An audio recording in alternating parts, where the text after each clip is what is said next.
Assalamualaikum warahmatullahi wabarakatuh. Welcome back to my YouTube channel. Balik lagi bersama aku, Lia Elia. Di video pembahasan kali ini, saya akan membahas soal-soal UTBK, khususnya untuk materi laju reaksi. Yuk langsung aja kita masuk ke pembahasan soal-soalnya.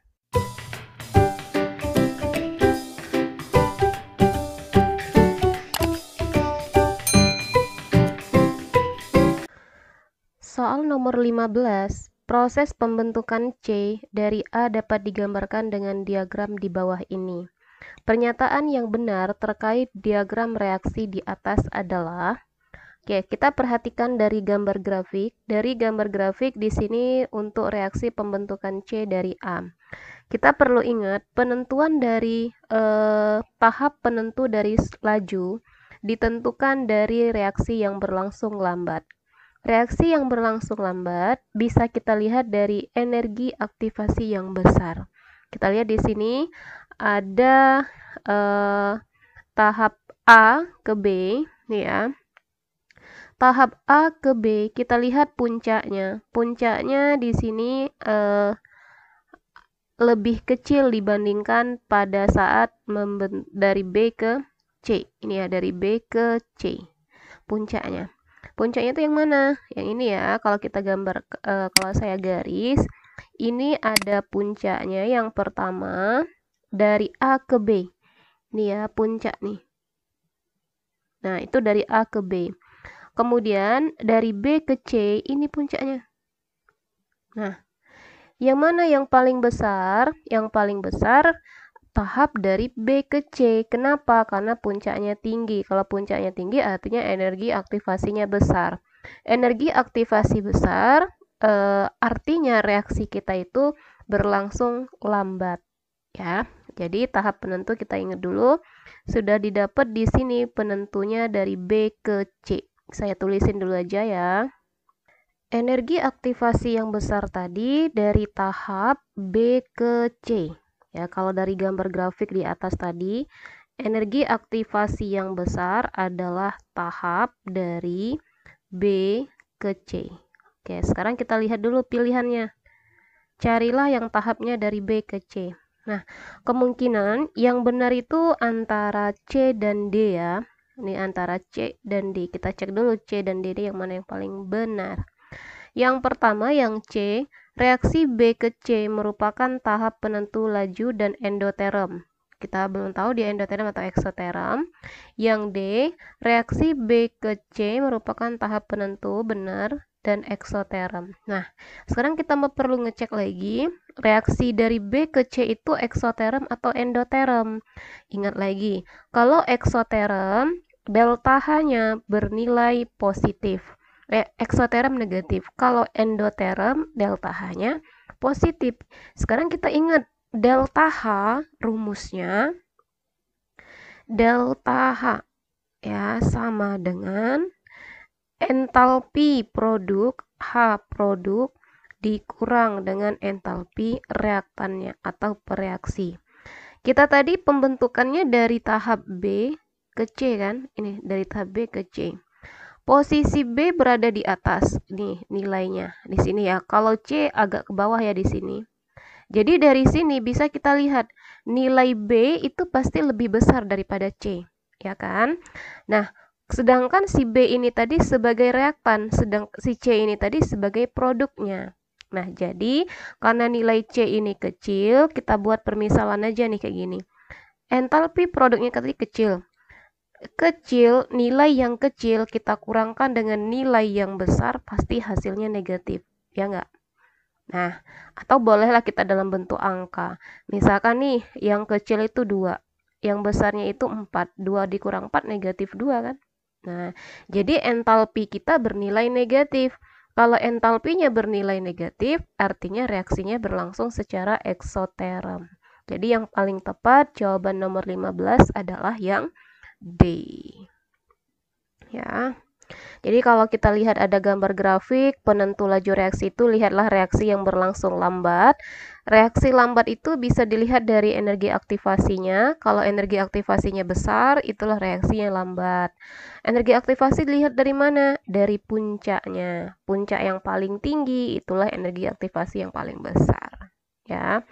Oke, clear untuk soal nomor 15 ya. Kita lanjut ke soal nomor 16.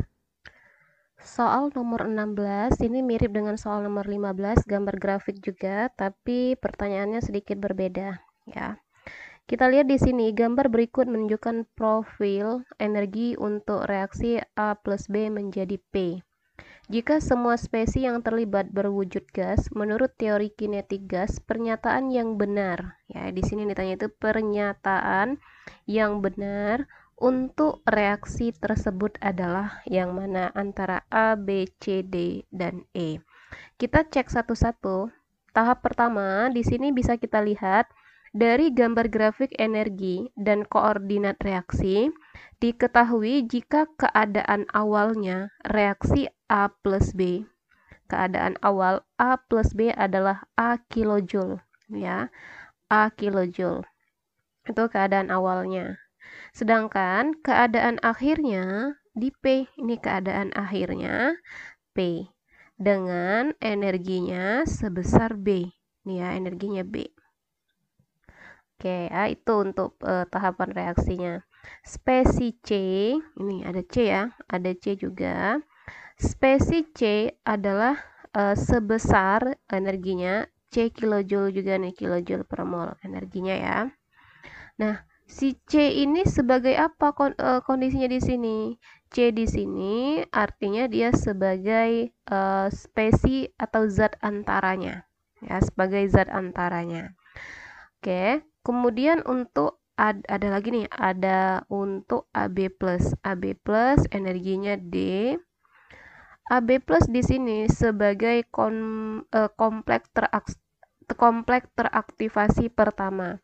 Sedangkan C di sini kompleks teraktivasi yang kedua. Jadi kalau untuk membentuk dari A plus B menjadi P, dia melewati tahapan-tahapan AB plus C dengan C plus. Kita perhatikan pernyataan yang A. Reaksi pembentukan P dari C. Mana P? P dari C. Oh, dari C merupakan tahap penentu laju reaksi. Berarti dari sini katanya ya, dari C ini ke sini tahap penentu laju reaksi. Benar nggak? Kira-kira segini lah ya mungkin nih energinya ya. Kita lihat nih yang mana yang paling besar puncaknya. Dari AB ke AB plus ini berapa nih? Tahap penentu laju dari AB ke C. Kita cek yang mana yang paling tinggi energi aktivasinya. Kayaknya yang paling besar yang ini ya, dari A plus B menjadi C. Ini yang paling tinggi kayaknya energi aktivasi. Jadi tahap penentu laju reaksi itu dari A plus B menjadi C. Jadi untuk pilihan yang A salah. Yang B, pada temperatur yang sama, tetapan laju reaksi pembentukan P dari C lebih besar dibandingkan tetapan laju reaksi pembentukan C dari A plus B. Oke, kalau untuk pilihan yang B di sini, kita menentukan tetapan laju reaksi itu dipengaruhi oleh energi aktivasi dan jenis reaksinya. Nah, faktor, oke, di sini kita nggak bisa menentukan tetapan laju reaksinya karena faktor tumbukan dari jenis reaksi berbeda tidak diketahui. Jadi yang B ini kurang nggak bisa lah ya, nggak bisa kita tentukan karena faktornya tadi nggak mendukung. Jadi yang B ini salah juga.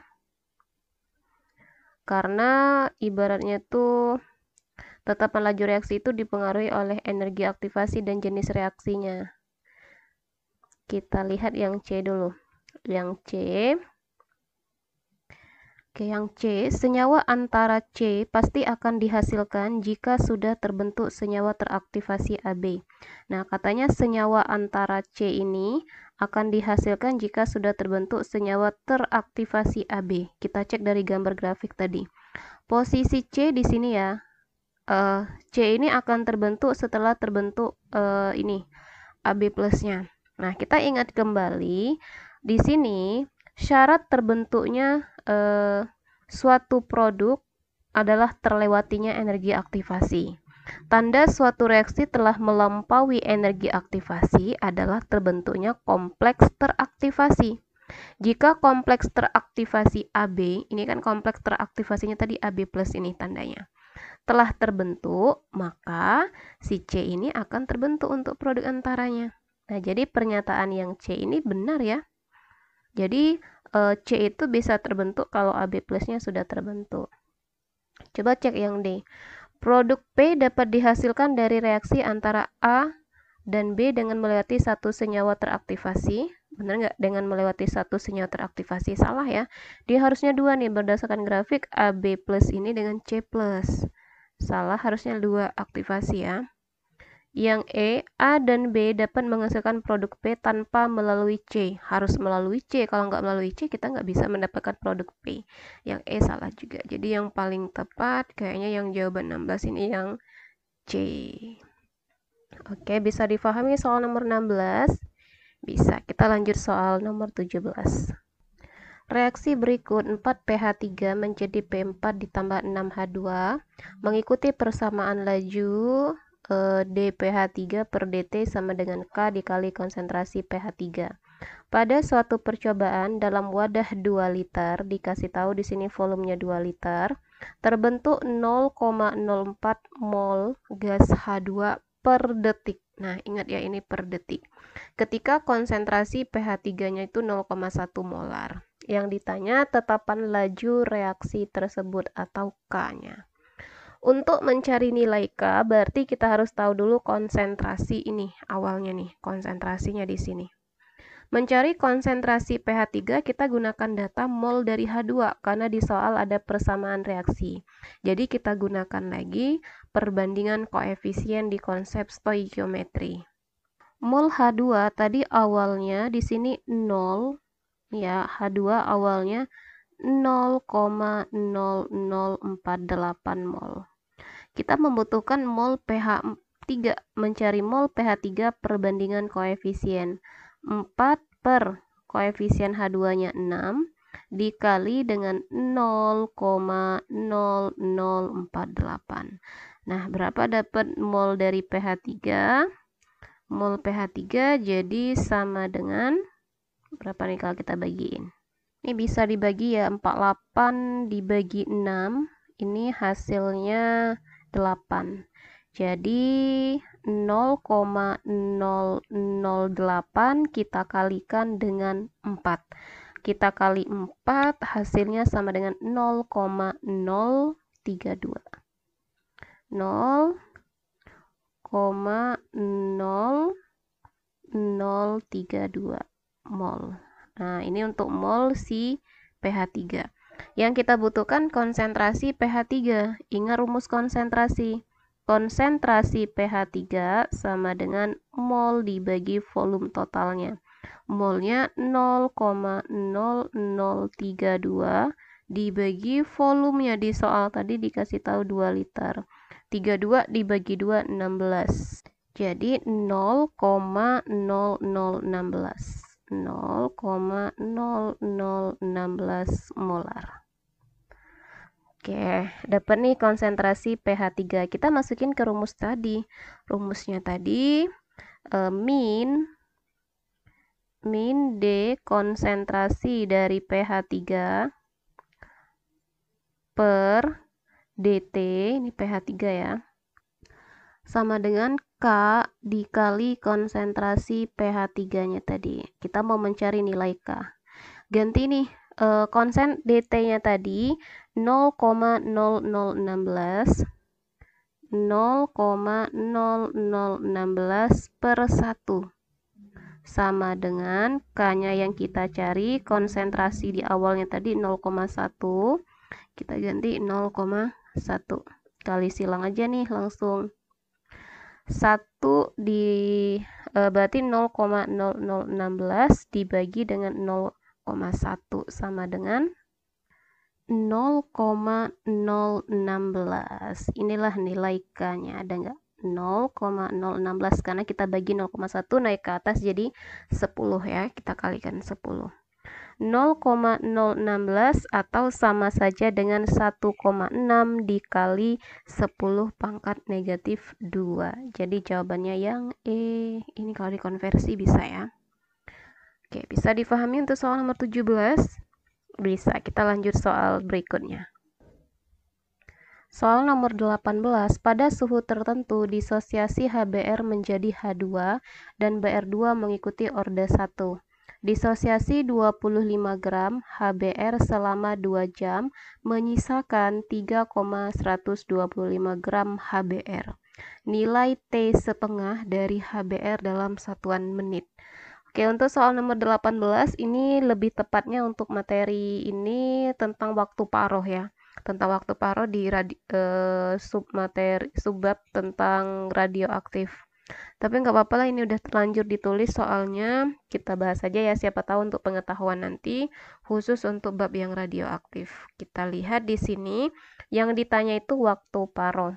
Ingat kembali rumus dari waktu paruh atau T setengah. Kita jawab dulu ya, jawab. Rumus dari waktu paruh sama dengan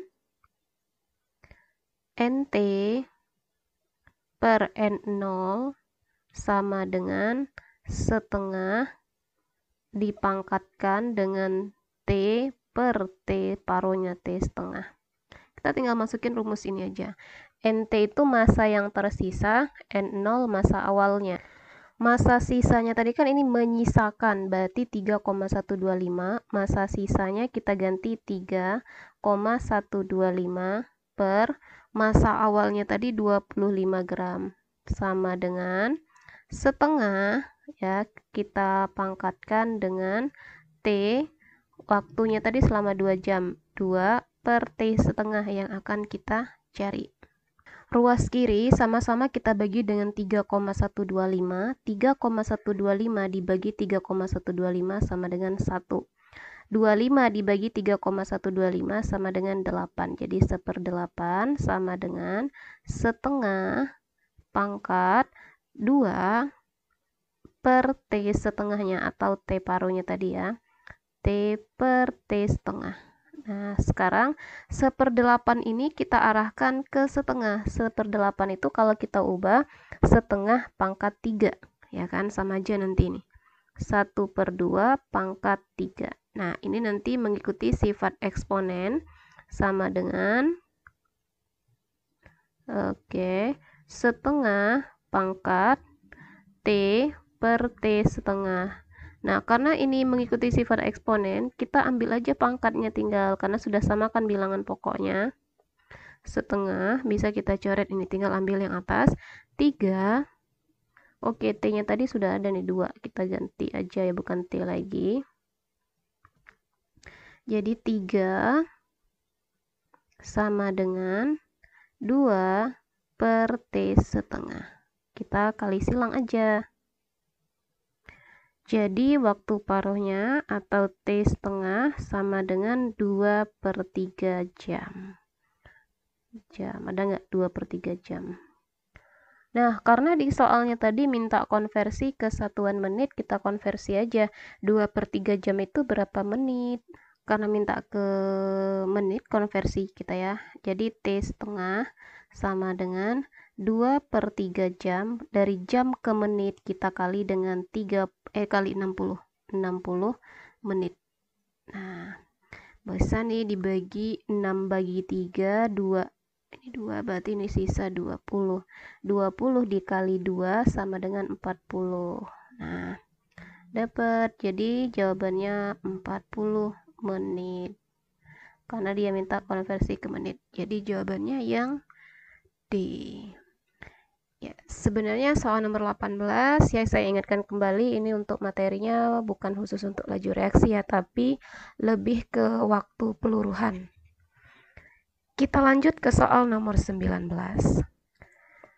Berdasarkan reaksi berikut, N2O5 menjadi NO2 plus O2, reaksi yang belum setara. Perbandingan laju penguraian gas N2O5 terhadap laju pembentukan gas O2. Kalau kita mau mencari perbandingan laju dari persamaan reaksi dan tidak diketahui data apapun, hanya persamaan reaksi, artinya perbandingan laju menyatakan koefisien reaksi. Nah, koefisien reaksi itu bisa kita lihat pada saat persamaan reaksi kita setara. Jadi untuk reaksi nomor 19 ini kita setarakan dulu. Reaksinya ada N2O5 gas menjadi NO2 ditambah dengan O2. Kita setarakan, oke. N di sebelah kiri ada 2, di sebelah kanan ada 1, berarti kita kali 2. O di kiri ada 5, di sebelah kanan ada berapa nih O-nya? 2 kali 2, 4 tambah 2, 6. Nah, berarti nggak sama ya, di sebelah kirinya tadi 5, di sebelah kanan ada 6. Nah, supaya sama, saya kali 2 di sini. Kita kali 2 salah ini tadi 2 ya. Kita kali setengah di sini. Karena 1/2 dikali 2, 1 tambah 4, 5. Oke, sudah setara persamaan reaksi kita. Yang ditanya di soal tadi, perbandingan laju penguraian gas N2O5. Nah, perbandingan laju penguraian gas N2O5 berbanding N2O5 berbanding dengan gas pembentukan O2. Nah, yang mana nih? N2O5 koefisiennya 1 di sini kan? Berarti kita ganti 1. O2-nya tadi setengah koefisiennya. Ada nggak pilihan 1 banding setengah? Oh, nggak ada. Kalau nggak ada, berarti ini kita hilangkan setengahnya. Semuanya kita kali 2. Kita kali 2. 1 kali 2, 2. Berbanding setengah kali 2, 1. Nah, berarti perbandingannya di sini 2 banding 1. Jadi jawabannya D. Gampang ya, soal 19. Soal berikutnya, nomor 20. Soal nomor 20, berdasarkan reaksi berikut, laju pengurangan gas H2S per satuan waktu dibandingkan laju pertambahan S per satuan waktu. Ya, sama ini soal nomor 19 dengan 20, mereka setipe ya. Ini kebetulan soal SBMPTN 2016, soal sama-sama nomor 39, beda kode aja. Oke, tahap pertama berarti ini harus kita setarakan. Kita setarakan, setelah reaksinya setara, koefisien reaksi menyatakan perbandingan lajunya. Kita lihat dulu, H2S reaksinya ya, H2S ditambah dengan SO2 menjadi S ditambah dengan H2O. Kita setarakan langsung. H di sebelah kiri ada 2, di sebelah kanan 2, sudah setara. S di sebelah kiri 1, tambah 1, 2, di sebelah kanan ada 1. Berarti sebelah kanan harus kita setarakan ya. Oke, terakhir coba kita cek dulu O-nya dulu. O di sebelah kanan ada 1, di sebelah kiri ada 2. Nah, gimana nih reaksinya kalau nggak sama? Coba kita kalikan dulu. O di sebelah kiri tadi 2 ya. Berarti di sebelah kanan kita kaliin 2 di sini. Sama, tapi di sini hanya berubah juga. 2 kali 2, 4. Di sebelah kiri tadi ada 2. Berarti akan kita kali 2 nih di sebelah kiri. 2H2S. S-nya juga berubah nih. 2 tambah 1, 3. Jadi di depan S ini akan kita kalikan 3. Oke, udah setara. Yang ditanya tadi perbandingan antara H2S ya, H2S berbanding mol S-nya. Nah, berapa H2S tadi? Koefisiennya 2. S-nya tadi koefisiennya 3. Udah berarti 2 banding 3. Jawabannya D. Oke, gampang banget ya soal nomor 20, mirip dengan soal nomor 19. Oke, next soal berikutnya nomor 21. Untuk reaksi berikut H2S ditambah O2 menjadi SO2 plus H2O belum setara. Bila pada saat tertentu di soal dikasih tahu laju pembentukan gas SO2 adalah 6 mol liter per sekon untuk SO2-nya. Maka laju pengurangan gas oksigen. Oke, yang ditanya laju pengurangan gas oksigen. Tahap pengerjaan soal nomor 21 ini mirip dengan soal nomor 19 dengan 20, tapi nanti pas terakhirannya kita bandingkan, perbandingan koefisien lagi. Tahap pertama tetap sama, kita setarakan dulu persamaan reaksi kita. Setarakan ya reaksinya. Ada H2S ditambah O2 menjadi SO2 ditambah H2O. Kita setarakan. H di sebelah kiri ada 2, di sebelah kanan 2, udah sama. S di sebelah kiri 1, di sebelah kanan 1 sama. O di sebelah kiri ada 2, di sebelah kanan ada 2 tambah 1, 3. Berarti beda ya. Di sebelah kiri tadi 2, sebelah kanan 3. Jadi di depan O2 saya kalikan dengan 3/2. 3/2 kali 2, 3 ya. Oke, reaksinya udah setara. Nah, di soal tadi ada pembentukan gas SO2 6 mol. Ini ada lajunya 6 mol per liter sekon. Yang ditanya berapa laju pengurangan O2. Kita gunakan perbandingan koefisien seperti biasa. Perbandingan koefisien dari O2, jadi VO2 sama dengan 3/2 dibagi koefisien SO2-nya 1/1 dikali dengan 6. Jadi 6/2 3, membagi 2 3 ya. 3 kali 3 9. Nah, jadi jawabannya 9 mol liter min 1 sekon min 1. Oke, bisa difahami ya. Intinya perbandingan koefisien, balik-balik lagi ke soal tentang stoikiometri. Itulah kenapa kita benar-benar harus menguasai konsep stoikiometri. Oke, bisa difahami untuk soal nomor 21 dan 19-20 ini setipe ya. Jadi kita benar-benar harus menguasai tentang stoikiometri lagi. Kita lanjut ke soal berikutnya nomor 22. Soal nomor 22, reaksi fasa gas 2NO plus Br2 menjadi 2NOBr dilakukan dalam wadah tertutup dengan konsentrasi awal reaktan yang berbeda-beda. Perhatikan di tabel, di sini dikasih tahu konsentrasi awal NO dan Br2 dan ada waktu. Berdasarkan data ini, persamaan laju reaksi tersebut. Berarti kita mencari persamaan laju reaksi. Mencari persamaan laju reaksi artinya kita akan mencari order reaksi masing-masing. Order reaksi bisa kita cari dengan perbandingan membandingkan dari berbagai percobaan. Nah, kita ingat lagi rumus dari persamaan laju reaksi V sama dengan K dikali konsentrasi A pangkat X dikali konsentrasi B pangkat Y. Nah, kita mau mencari X sama Y-nya. Nah, caranya kita ambil perbandingan. Nah, di sini yang akan kita bandingkan itu laju. Sementara di soal itu ada waktu. Ingatlah rumus laju. Laju sama dengan perubahan konsentrasi per perubahan waktu per delta T. Artinya, laju itu berbanding terbalik dengan waktu. Jadi, kalau ada T, nanti kita buat seper. Coba sekarang kita bandingkan. Yang pertama, cari yang konsentrasinya sama dulu. Ini ada NO. Sama ya konsentrasinya, langsung kita coret. Berarti ini kita anggap aja pangkat X, yang ini pangkat Y.